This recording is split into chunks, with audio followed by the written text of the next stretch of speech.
Hi, it's Alistair. Just wanted to run through a few bits and pieces with you.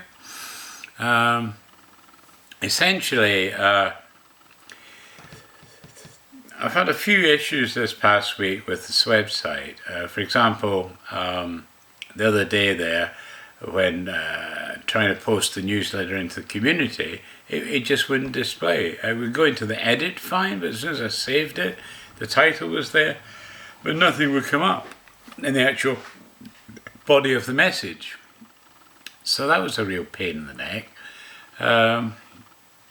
Anyway, eventually, several days later, I managed to get the thing sorted. So while the last newsletter went up in PDF format okay, I had to actually wait several days to get it up into the community, but it's now up. So if you want to see the newsletter for the 21st of June, you can now see it in our community. It's fine. I then had another issue in that I couldn't FTP stuff over to my site, and then I had a problem that I couldn't actually log on through my web publishing program to my site, so I had a problem there as well. So one and another, and I say this morning, I'm talking to you on Monday morning. I couldn't even access my site through the web, through a browser. So I don't know what's going on, basically. It was very peculiar. However, we got that sorted out now. Apparently, the IP address got misaligned and locked in a different mode or something. And anyway, the web hosting company was very good. By the time I emailed them, they'd fixed the problem within 15 minutes, basically. So that was really good.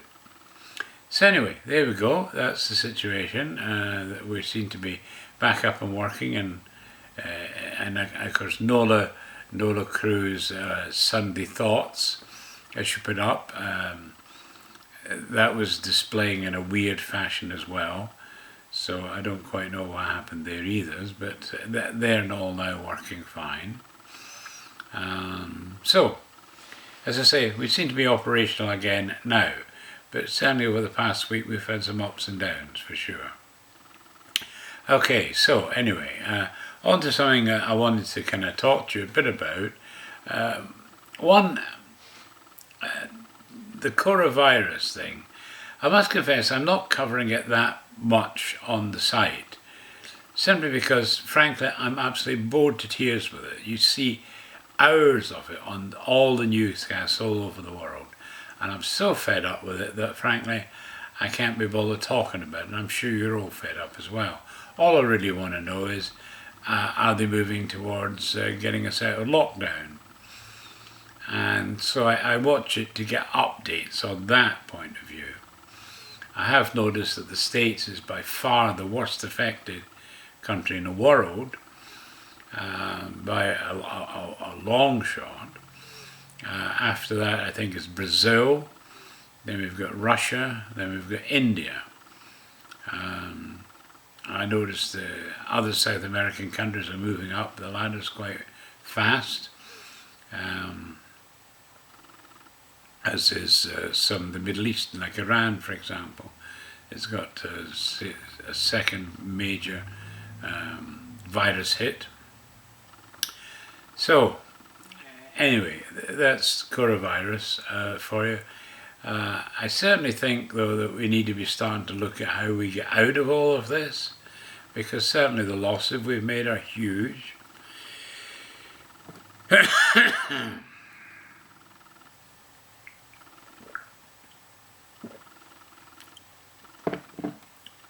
And we're going to have to find ways of getting our economies back, and that's not going to be easy. I do personally feel that the UK is actually in a better position than most other countries in many ways, because as we've left the Brexit, or pretty much left it, at least it's been confirmed that there'll be no extension, so we will have left on the 31st of December this year, finally, if not before. But certainly the UK government has told the EU that this transition period will stop at the end of the year. End of story. So, unless a new deal is made before then, we'll be coming out with a no deal. So I think that's honest and that's good. But also I notice we're in free trade discussions with both Australia and New Zealand, and also Japan. And I frankly believe that the UK can contribute a lot to the World Trade Organization, because they've been a lot very weak and withery for quite some time, and yet Britain was in at the start of the WTO way back.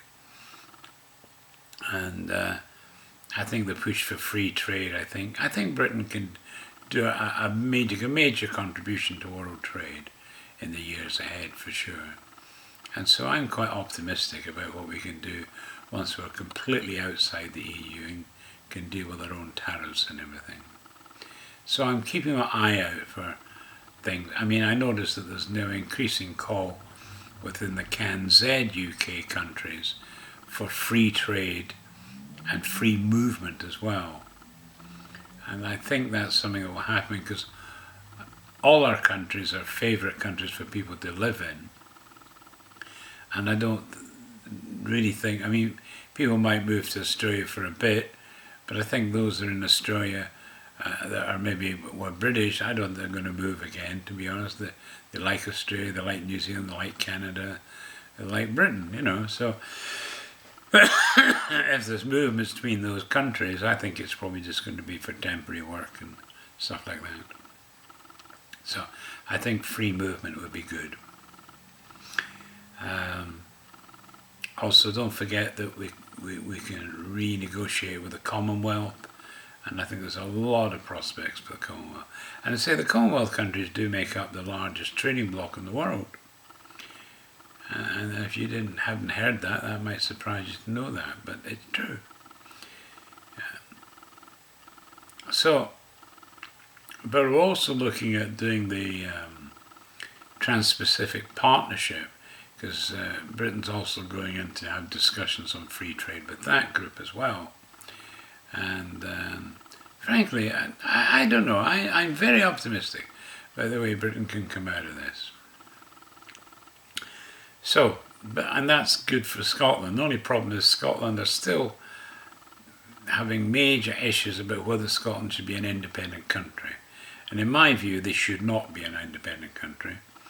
I think Scotland did as much as anyone to make the British Empire, to be honest with you. And frankly, we should continue to get the benefit. And there are a huge amount of benefits.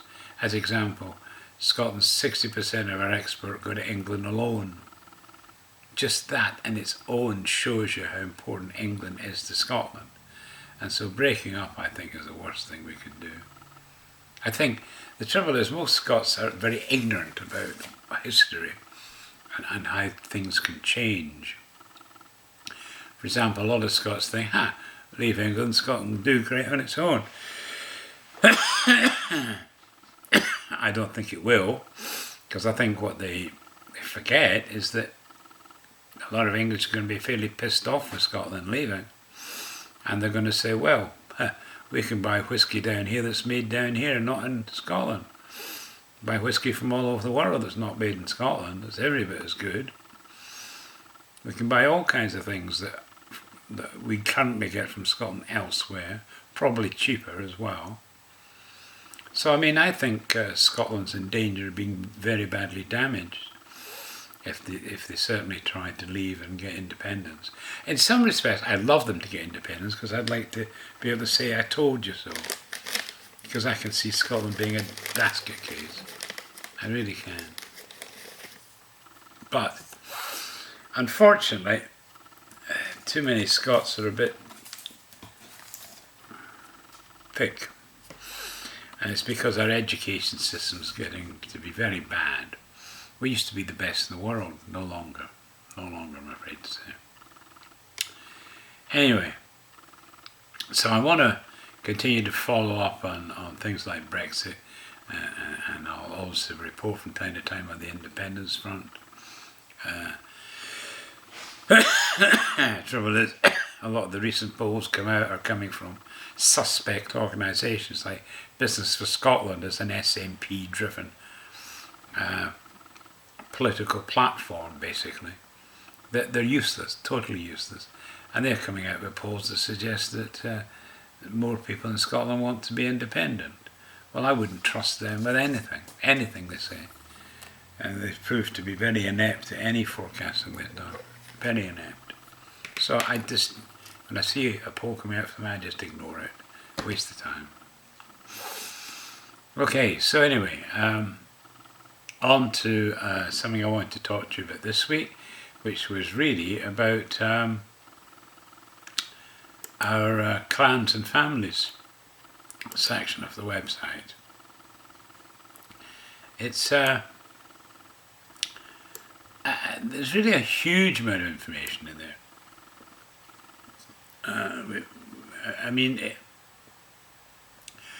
A lot of clans have a lot of extra information from just the basic history that we've found.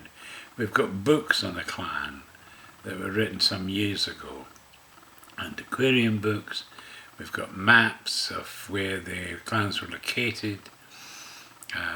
We've also got information on a lot of other Scottish names that aren't clans. And we even tell you what clans have clan chiefs and what clans don't have clan chiefs. So all that information is there. We've also tried to help the genealogy folk in that we've given you like names and spellings of names connected with clans. What we're trying to do there is that people are desperate to get a clan connection. And there is the book Tartans for Me, which actually does a very good job of taking any name and trying to associate with a clan or a district in Scotland. It's a copyright book, so it's not available on the web, but I tell you about it because you might be able to get it in the library or ask the library to get it for you. But our names and spelling of names is a wee bit similar in that this is something that's been discussed for many, many years, and over the years we've built up this store of knowledge about various spellings that can be associated with the clans. So, and again, I've also got lists of septs and dependents. One of the lists come from an ex-Lord Lyon who tried to do something about the septs. And this is before genealogy was really being discussed as it is now. So I tended to put a lot of credibility on his list because he was trying to do a decent job there. Whereas today we don't know, we take the septs as a bit of pinch of salt. In fact, I've said often that I think clans that have a set list should be forced to only put that list up if they will designate what each of the names is. For example, these names come from, most of these lists come from an old clan chief who passed the list down to his ancestors, essentially, or his forefathers. And so a lot of the clan chiefs say, well, I inherited the list, so I don't actually know anything about how that name got on the list. But it came from my father or my father's father, so I take it as that's it. Because bearing in mind, only the clan chief himself can actually say who is a sept of his clan. No other person can do that. And if you no longer have a clan chief, then sorry, you can't add anything afterwards to it. That was the only way you could be a sept, was if the clan chief at the time put your name up on it. So that's how it worked.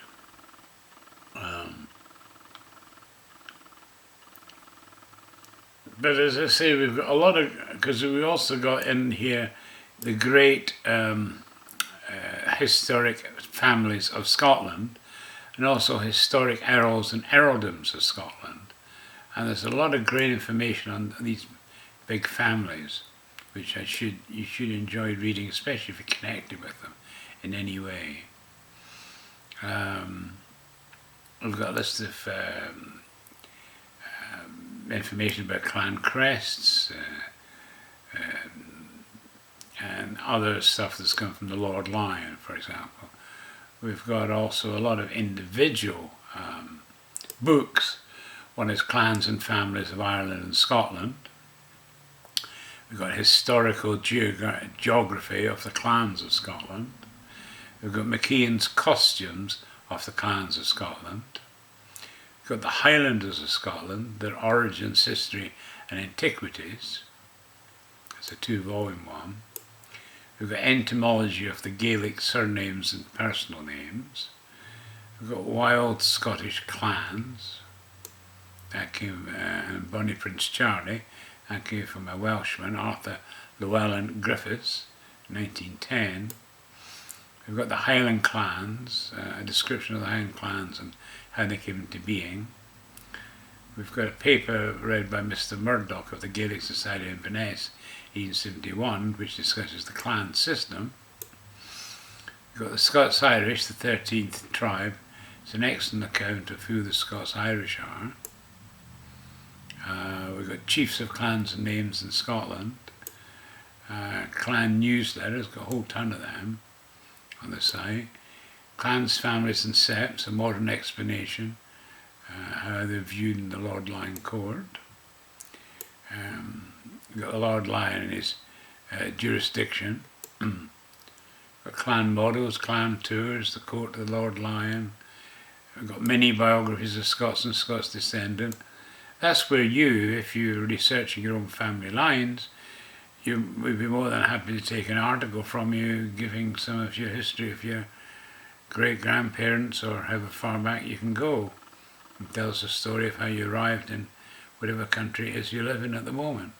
That's what we've got. We've got a whole ton of stories there.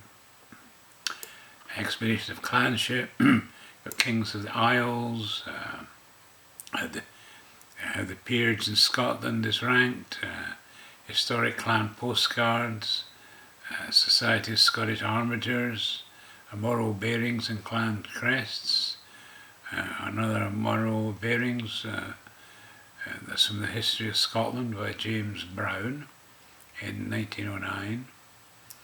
Got Tartans, Kirking of the Tartan, how it came about.